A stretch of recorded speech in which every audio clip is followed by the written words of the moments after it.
Thank you so much for attending my PowerPoint presentation on how to counter every hero in Dota 2. So the rule is that we're going to try to avoid saying BKB unless it's a hero that you absolutely need to buy BKB against and there's no other suitable counters. So Abaddon. Yules is a really good pickup for him because you can use it during his ultimate to stall it out. Aphotic Shield is also dispellable, so if you want, you can use it to dispel Aphotic Shield, but that's a very specific use. Mostly just save it for his ulti. Alchemist relies quite a bit on the regen that he gets from his ultimate, but if you have any way of dealing with that, some form of anti-heal, it's very good. Spirit Vessel is probably the most accessible option for supports, but Shiva's Guard and Scotty are also good pickups. He will still hit like a truck though, so try to keep your distance. Ancient Apparition is one of many heroes in Dota 2 to sport what I like to call a frail little bitch body, so the real solution to him is to just jump him early on in the fight and try to deal with him before he gets his ultimate off. Blink Dagger is an excellent choice for that. But Force Staff, maybe some heroes have innate movement abilities that should use those instead. You get the idea. Once he has his full combo together, it's very easy for Anti-Mage to drain you dry before you even know what's going on, so having a magic wand to be able to get 1 or 2 spells off is ideal. This also works very well in the laning stage for the same reasons, so be sure to get it early.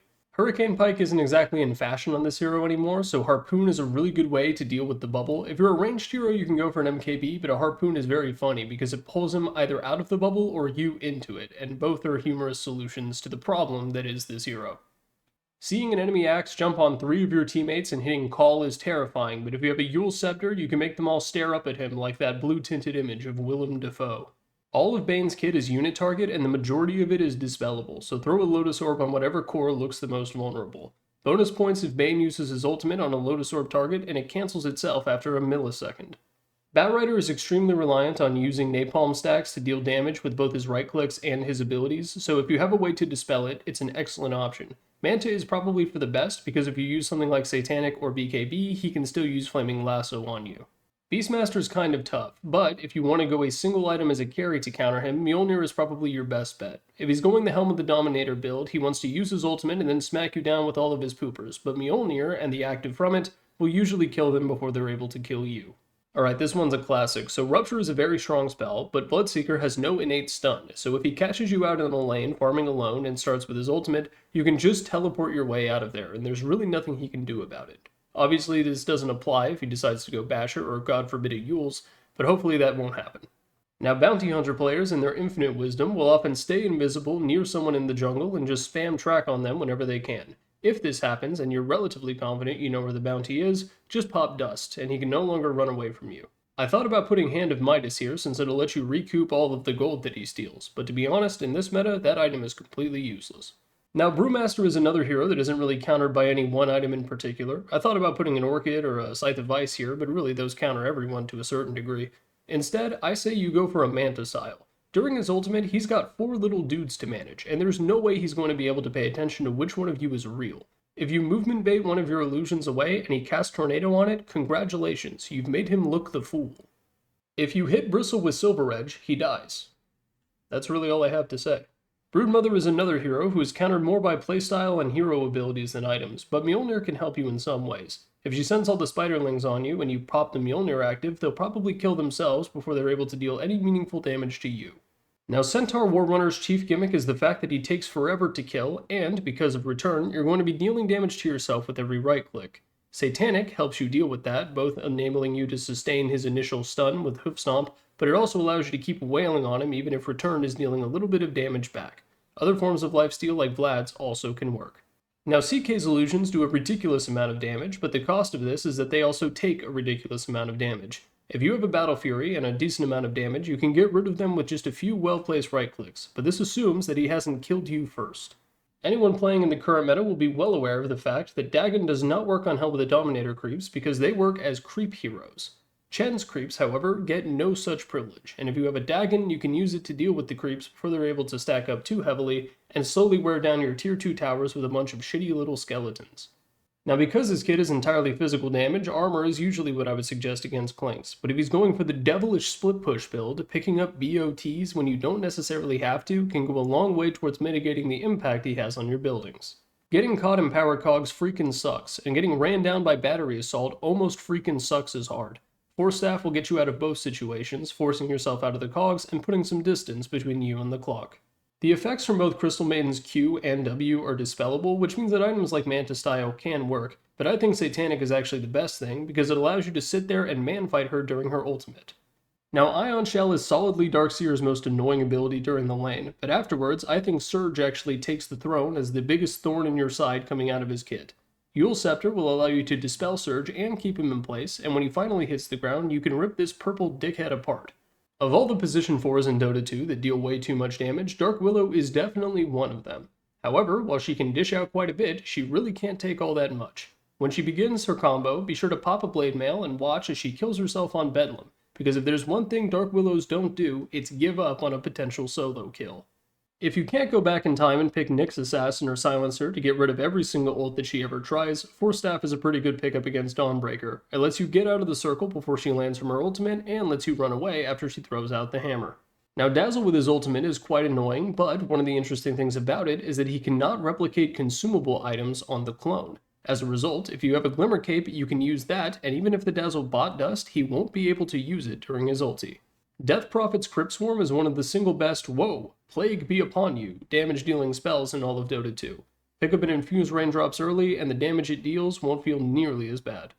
As for our first BKB hero, it's going to be Disruptor. There's really not a whole lot of items that can protect you from Glimpse and Static Storm, but this is one of the only ones that will. Just make sure to pop it before he gets an Aghanim Scepter. Just kidding, he will get an Ags before you even knew that he was building it, and you will lose the game as a result. Another classic counter, Doom is the reason why none of the Jungle Creep's abilities break Lincoln Sphere. Buy this, and then Doom will become much less of a threat, and he'll have to buy a sissy little item, like Heaven's Halberd or Force Staff or something, before he can even think about using his ultimate. It's difficult to counter John Dota with any particular item. Dragon Knight's kit is very well rounded for a reason, but if I had to put my money on something, it'd be Manta Style. It allows you to dispel the reduced right-click damage from his Q, and, if you're saucy like me, you can use it to dodge his W during his ultimate. Bonus armor is a very strange stat, but if you're playing against Drought Ranger, you're going to need a lot of it. Assault Cuirass not only gives you a ton of bonus armor, but it also provides a little bit to the rest of your team. If you're playing against an Earth Spirit, you can get away with a Dispel, something like a Manta or a Satanic, but even if you pop that, there's a chance that he just kicks you out of the fight. So sadly, he is the second BKB hero on this list. Now there's a lot of items that you can use to deal with Earthshaker, and something like a precasted Orchid or Hex will go a long way, but unfortunately that requires having a modicum of skill. Consequentially, Guardian Greaves is an excellent pickup. Earthshaker's ultimate doesn't usually kill your team outright, but it will get them low, and Greaves will allow you to continue fighting, and may even be the reason you didn't all die from that grouped up 5-man Echo Slam in the first place. One of the big flaws of Elder Titan is that his abilities all require a bunch of wind-up time. Astral Spirit, you need to go around and collect all the damage before you use it. Astral Stomp has a massive cast point. Eul's helps you with quite a bit of that, and a lot of people don't know this, but the damage that you collect from Astral Titan is actually dispellable. Use this to interrupt Stomp, and when he comes down, he'll hit like a normal support should. Ember Spirit and the rest of his Spirit brothers all rely on their spells for mobility, so if you can take that away with an Orchid, you can remind Ember that he is indeed a squishy, agi hero. When you're dealing with an Enchantress, Silver Edge really is the only option. I thought about putting Dagon here because you can use it to both kill her enchanted creeps and deal magic damage to her, but let's be real, she'll heal that up with Nature's Attendance in like 2.5 seconds. Difficult to deal with Black Hole, and if your team doesn't have a built-in answer, the only real solution is Aeon Disc. Use this, and no matter how many people that he hits, at least you will survive, so you can watch the rest of your team die as you get dogpiled afterwards. Oh look, it's Aeon Disc again. Something about big purple teamfight spells get countered by this item. Grimstroke is another hero who the majority of his kit is unit target, so if you have a Lotus Orb, it's going to be difficult for him to do his thing. If you can reflect his dead wife back onto him, that's very funny, it's kind of like they're kissing. But if you can reflect the ultimate, congratulations, you've now made him extremely upset. Gyrocopter can deal an insane amount of composite damage thanks to Flak Cannon and Rocket Barrage, but if at least 2 people on your team can pop a Blade Mail during his E, he'll likely deal with himself without you having to do anything. It's easy to feel smug as a hoodwink when you're one-shotting position 1s 40 minutes into the game, but if you happen to still have a Quelling Blade for some reason, you can actually cut the tree before the Bushwhack lands, stopping her combo before it even truly begins. Another hero entirely reliant on his healing. If you can pick up an Eye of Skadi on a carry, or a Shiva's Guard, or a Spirit Vessel on someone else, you definitely should. Almost all of Invoker's kit is a skill shot, and that means that if you can suddenly change your location with a Force Staff, he's going to miss everything. In all truth though, you probably don't even need the Force Staff, he'll miss at least 2/3 of his kit on you anyway. Io is a very high priority support, and if you can't kill him, you're not going to kill anyone. Get a blink dagger, hop on him, and start the fight with a dead ball. Dispels can do a lot of work early on against Jakiro, but later on, once he gets a Yules and can do the Ice Path combo, BKB really is the only solution. You'll thank yourself later for buying it before he started putting you in the bowling alley. Oh, Juggernaut, pretty much every item counters you, but Shadow Blade is my opinion for the best. You see, Jug doesn't really mind picking up a Nullifier in the late game, so Ghost Scepters, Glimmer Capes, things like that, they're not going to be effective anymore. But Shadow Blade is undispellable, so when he uses his ulti on you, just pop this and waddle away. Caudle is a magic damage dealer who, in his ideal circumstance, is too far away from you to be able to put down a sentry or pop Dust of Appearance. Pick up a Glimmer Cape and both you and your teammates will thank you. I don't really know what Kez does, but I think Force Staff is good, right? He can hop on you, you can get it to Hurricane Pike. Yeah. He deals physical damage, right? Force Staff also deals with Kunkka for reasons I actually know, and it's kind of a funny piece of tech. So when you get X'd, right, here's what you do. You put your mouse where you're going to be X to, and you just begin mashing Force Staff, right? Like just mashing, like you hit the button and you click, or maybe you have Quick Cast or whatever. Just mash it wherever you're going to end up. And then when he exits you back before the torrent goes off, boom, you use Force Staff and you're out of there, and now he's wasted a good chunk of his spells. You probably expected to see Lincoln Sphere against Legion Commander, and while that item is very good, she always has the option of going for a Heaven's Halberd to pop it and then duel you. Instead, consider Yule's Scepter. Before she gets an Aghanim Scepter, you can use it to put her in the air, nullifying a good chunk of the duel, and later on, you can go for a Wind Waker and then instead put your teammate up in the air where she can't hit you. Her spear is very tall, but it's not tall enough to hit them while they cyclone in the air. One of the downsides of Leshrak's insane magic and pure damage output is the fact that he doesn't really have a whole lot of control over it. If he blinks on you and mashes his keyboard, you can pop Blade Mail and begin chasing him instead, while he slowly whittles himself down with his own spells. Lich is the reason that Delta Split even exists as a term, shout out to Pyrian Flax, and no item helps you Delta Split better than Force Staff. When you see the ultimate heading towards you, use Force Staff to get away from your team. However, just make sure that it has actually ended before you waddle back into the fight, lest you accidentally kill your mid laner. Lifestealer relies on always having something to hit in order to keep his HP high with his innate. So, if you can use a Hurricane Pike, it'll put some distance between you and prevent him from using your HP bar as his own. Lina players may have very fast fingers, but their brains don't work too good. If you go for a Glimmer Cape, the magic resistance will help you survive her initial burst and help you waddle away to safety. I've previously described Lion as the wand charge merchant, and I absolutely meant it. Pick up a wand as soon as you can in the lane, and you'll probably have enough mana to kill him once he finally gets a little bit too confident and steps out of line. With Lone Druid, killing the Druid himself is always the better alternative than going for the bear, but getting on top of him is difficult because of Roar. If you save your harpoon for afterwards, you can pull him up close to you and give him a nice big bear hug while you instantly burst him down. A very large amount of the damage that Luna does comes from the bouncing glaives, but Crimson Guard works on both them and her initial right clicks. If you pop this on your barracks, there's a chance that she won't instantly kill them for free.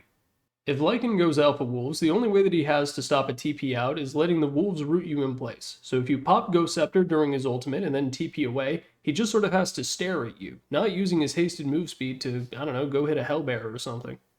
Pre-casted disables are the number one thing that Magnus players fear, and if you pick up a Scythe of Vyse and use it on him before he blinks in, ruining his ultimate, he will be so embarrassed he might stop blinking into 5 enemy heroes trying to get that one yoink that will surely end the game.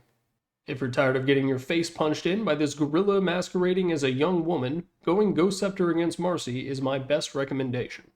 And Mars, yet another hero where you have to go BKB. Pop this and then waddle out of the arena, then realize that you have to spend the rest of it just kind of staring off into the abyss because you can't see the Mars inside of it. If you read Medusa's innate, you will quickly come to the very correct conclusion to buy Diffusal Blade against her. Feel free to upgrade it to Disperser later to prevent her from running away. Unless she goes Undulation, in which case you'll just kind of feel silly.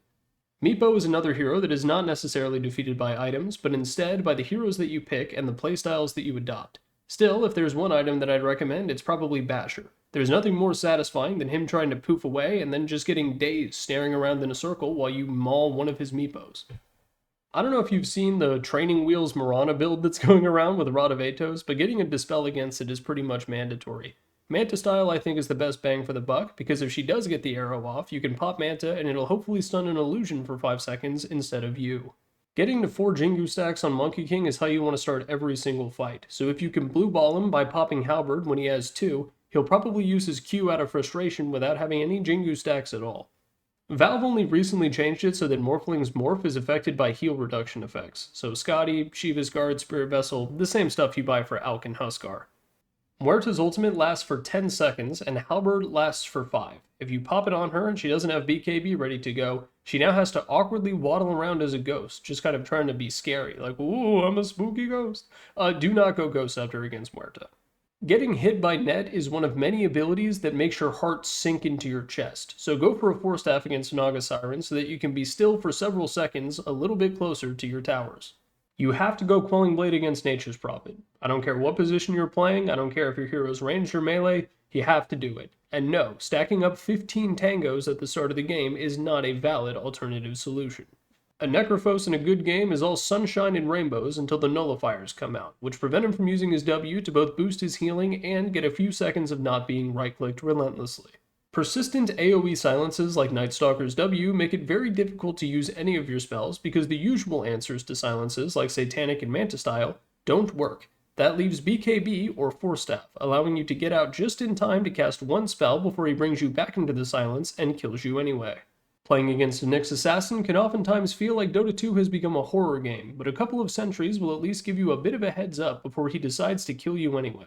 I only recently learned this, but apparently, if Ogre Magi uses Fire Blast on a Lotus Orb target, whatever multicast he would have rolled on that hero will also affect himself, which means that if you use Lotus Orb at the right time, you can trick an Ogre into 4x multicasting a Fire Blast right in his own two faces, and I find that very funny. It also dispels his W. Did you know that both Repel and Guardian Angel are both dispellable? And Repel doesn't even give you a dispel when it's put on you? That feels like an oversight. That feels like it shouldn't be the case. Oh wait, this hero can also deal 8 bazillion pure damage. Never mind, it's balanced as hell.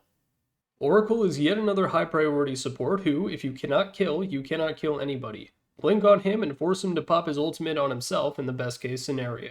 If the enemy mid laner is really just here for role queue games and doesn't know how to play, there's a good chance he will pick Outworld Destroyer or whatever he's called these days. Pop a halberd on him and watch him mauled because no matter what, he will refuse to buy a BKB. Pangalier's entire kit deals nothing but physical damage, so anything that gives you and your team armor, such as an Assault Cuirass or maybe even Guardian Greaves, is a great pickup. You still will get bowled over by his ultimate, but hey, you won't take quite as much damage in the process.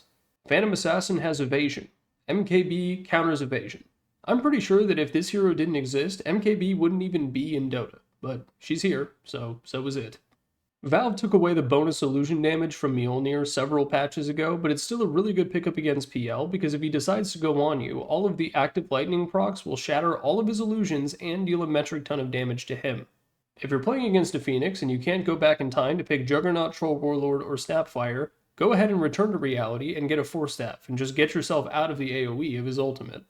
Now, Primal Beast Trample cannot be dispelled, but if you're able to put him up in the air with Eul's Scepter, it should be enough time to put some distance between you and him. Bonus points if you cast it in the middle of his charge, and you can also use it to cancel his ultimate when he's pounding your carry into dust during his BKB. Of all the heroes that are relying on their spells for mobility, Puck is probably the single best example, and if you rush an Orchid, they will have to sheepishly purchase a Eul's Scepter as their second item. And that, even if you lose the game, is a big moral victory. Now, if you get hooked by Pudge, and the Pudge is a good player, he's going to be casting his ultimate on you as soon as you stop moving. However, if you have a Hurricane Pike, during the travel time of the hook, you can use it on him, and this turns Hook into a minigame of who can click on the other guy faster. Decrepify is annoying as shit, but if you have a Nullifier, you can get rid of it, at least on the enemy heroes. Now, if he decreps you, I don't know, hope you bought a Manta before or something, I don't know, do your best, kid. There is nothing more pathetic than a Queen of Pain buying a Eul's Scepter, and if you rush an Orchid, the odds of that happening go up by quite a bit. Razor's ultimate is countered by stacking armor, but the damage suck is what's really going to do you in if you're playing as a core. Pick up a Hurricane Pike, try to put a little bit of distance between you, and then shove him away. Ricky is invisible. Sentry wards counter invisibility. Keep in mind that he can get a dispel on Tricks of the Trade in the ultra late game, and then dust is going to fall off like a rock, so sentries are definitely the better option. Nobody seems to know this, but Escape Act is actually dispellable, so if you pick up a Nullifier, there's nothing the Ringmaster can do aside from throw the Strength Potion and then awkwardly throw knives at you while you murder his position 1 and 2. Rubik is another hero who's countered more by playstyle than anything else. Just try to cast a low value spell after your ultimate, but having some vision down can make it a lot easier to play against him. You'll know roughly where he is so you can jump him if needed, and you'll know what he can steal in the context of the team fight. Plus, when you do get your ultimate stolen, you can use the Observer Ward to ping out that he has it, and if your teammates die to it, it's now their fault. Sand King does an absurd amount of magical damage with his ultimate, and now he can do Composite because of Stinger. Still, if you're able to pop Pipe of Insight during the middle of Epicenter, it'll go a long way towards keeping your team alive, so he has to right-click you down instead. Getting ulted by Shadow Demon effectively means that you just have to sit there and stand your ground, because any kind of defensive tool you have will immediately get dispelled. But you know what isn't dispellable? Satanic. If he uses his Q, this means that you will obviously have something to hit because your clones will be beating your ass too. So once he uses his ulti, just pop Satanic and wail on your own mirror images until you either die or run out of things to hit. Presence of the Dark Lord does a ridiculous amount of armor reduction, especially if he manages to start snowballing, and Assault Cuirass will save you from getting 3-shot by a caster. Blink Hex on Shaman is something that BKB will not save you from, but even in such cases, the status resistance from Sanjin Yasha will help you stay still for a little bit less amount of time. When playing against Silencer, it just comes down to picking your favorite Dispel, but Manta Style is my favorite because you can use the illusions to beat this dweeb's ass even harder. Do not make the foolish mistake of buying a Glimmer Cape against Skywrath Mage. His ultimate does too much damage and you'll die anyway. Instead, get a Force Staff, and that way you can get you or your dumbass teammates out from under it. Playing against Slardar, especially in current patch, is guaranteed to be a pain in the ass, but you can use Eul Scepter to make it slightly less so. You can precast it on him to ruin his Blink initiation, and Sprint is dispellable, so you can get rid of that as well. Ever since Valve reworked Leash to make it so that you can no longer use Force Staff against Slark, I've been struggling to think of the perfect counter. But then I realized that the Slark has probably already put down all of his sentries in order to deward you, meaning that Glimmer Cape is ever so slightly more valuable against him. Why does Snapfire's shotgun do that much damage? Seriously. Pick up Infuse Raindrops, you'll thank me later. Sniper's Assassinate has a ridiculous cast range and does a solid amount of damage enough to pick off most heroes at low HP. But for some reason, if you pop a Smoke of Deceit on the hero about to be assassinated, the bullet won't land. A lot of people throughout history could have used this advice. Now, no matter what items you go or what hero you're playing, the Spectre will eventually be forced to go a Nullifier, but Eul's remains relevant because you can use it on both yourself and Spectre after she jumps in on the illusion from Haunt. Now, if you ever see a Spirit Breaker barreling towards you at Mach 5 with Bulldoze on, go ahead and hit Eul's on him. Not only will it cancel out the charge, but it'll also dispel Bulldoze, meaning that you may actually have the opportunity to make him pay for his crimes. Now, it's nowhere near as shameful for a Storm Spirit to go BKB than it is for a Puck to do it, but still, he will feel a sense of regret and remorse. Pick up an Orchid as your first or second item, and make sure that his BKB counter starts ticking down starting in the early mid-game. Now for Sven, I was originally going to put Aeon Disc as the item you should go against him, but then in demo mode I discovered that even if you're affected by Aeon Disc, he can still cleave off of you, which is very funny to me. Go Assault Cuirass instead, or Butterfly if you can afford it. Techies does an insane amount of magic damage, and his mines reduce your magic resistance. Pipe will help you counteract that and deal with the impact of his suicide attack. Despite her pitiful attack range at level 1 possibly fooling you, TA is indeed a ranged hero, and that means that Heaven's Halberd will last the full 5 seconds while she has to sit there, not taking advantage of the meld armor she just ripped off of you.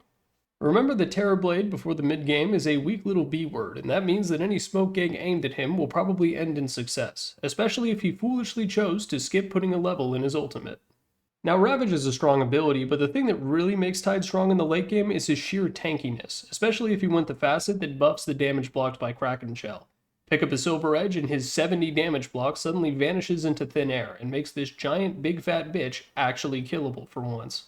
Timbersaw's Aghanim Scepter will allow him to reach full stacks of reactive armor and give him a massive regenerating barrier that deals damage when it explodes. To counter this, Spirit Vessel is an excellent choice because it deals damage as a percentage of his current HP, chewing down his barrier and preventing him from dealing a Laguna Blade to everyone in your backline. There are many items that appear to counter Tinker on paper and then none of them freaking work, but Nullifier can actually do a decent job. It'll dispel the shield, meaning that he won't get the blink when it runs out, which means that when you catch him, you actually catch him this time. Man fighting a Tiny doesn't usually end very well, but Satanic can help you get it done. He's going to open up with his spells and deal a ton of magic damage, but if you can pop this item as soon as he has to switch to right clicks, there's a good chance that you can outbox the rocks.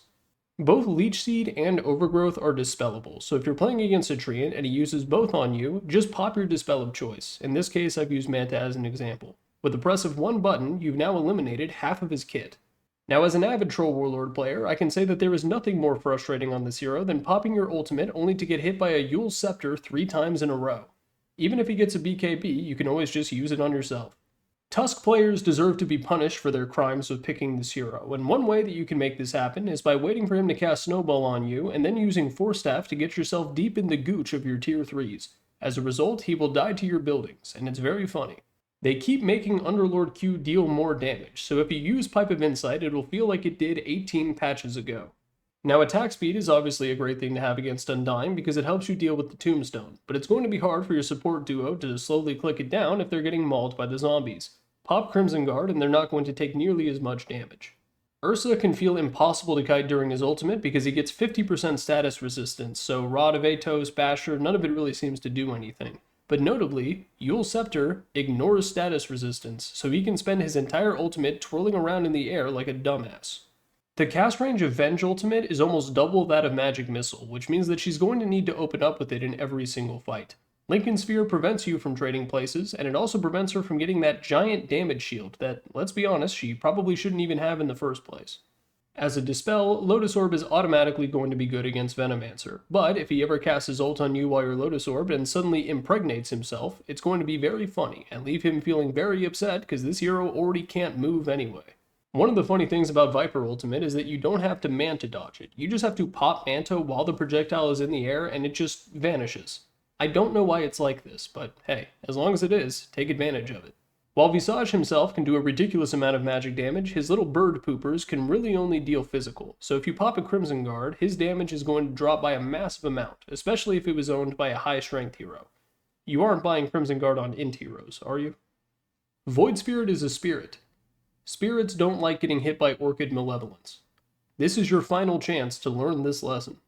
Now, Lotus Orb doesn't actually do that much against Warlock, but on the off chance that he ever casts Fatal Bonds on his own team, it seems to somehow deal like triple the damage of a normal Fatal Bonds, plus his team will flame him. He might lose Spirit, he might start feeding for all you know, so go ahead, take the chance, buy a Lotus Orb and hope you roll high.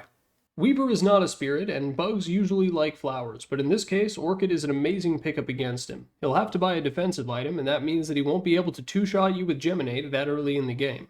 There are a few things as funny as a Wind Ranger casting her ulti on you, only for you to pop Blade Mail, and you can sense the fear in her as she attempts to run away. But it's no use. She's already sealed her own fate. We all know that Winter Wyverns love to just dawdle around in the background, not doing anything in particular at the start of a team fight, waiting for a 5-man ulti. If you can blink on her, the best she can hope for is a 4-man ulti, and in the best case scenario, you kill her before she gets any ulti at all. Fun fact about Witch Doctor ulti, it actually gets bonus accuracy, meaning that picking up sources of evasion won't help you that much against it. However, they are still somehow, not right clicks, but they're kind of like right clicks, they're like physical attacks, but they also deal pure. Ghost Scepter works, just buy a Ghost Scepter against Witch Doctor, trust me. Wraith King players aren't smart enough to buy Dust of Appearance, so if you go Glimmer Cape, not only will it make him confused, but it'll also trick his skellies into running into a Hellbear camp, getting clapped on, and dying. Zeus deals magic damage. Buy a Pipe of Insight. I wrote a little bit here about Dota 2's item design philosophy. Feel free to read it if you like. In conclusion, items are powerful, and you should absolutely buy them. I have a running tally of all the heroes that I've won a game buying Bloodthorn on. Crystal Maiden is indeed one of those heroes. Peace on planet Earth.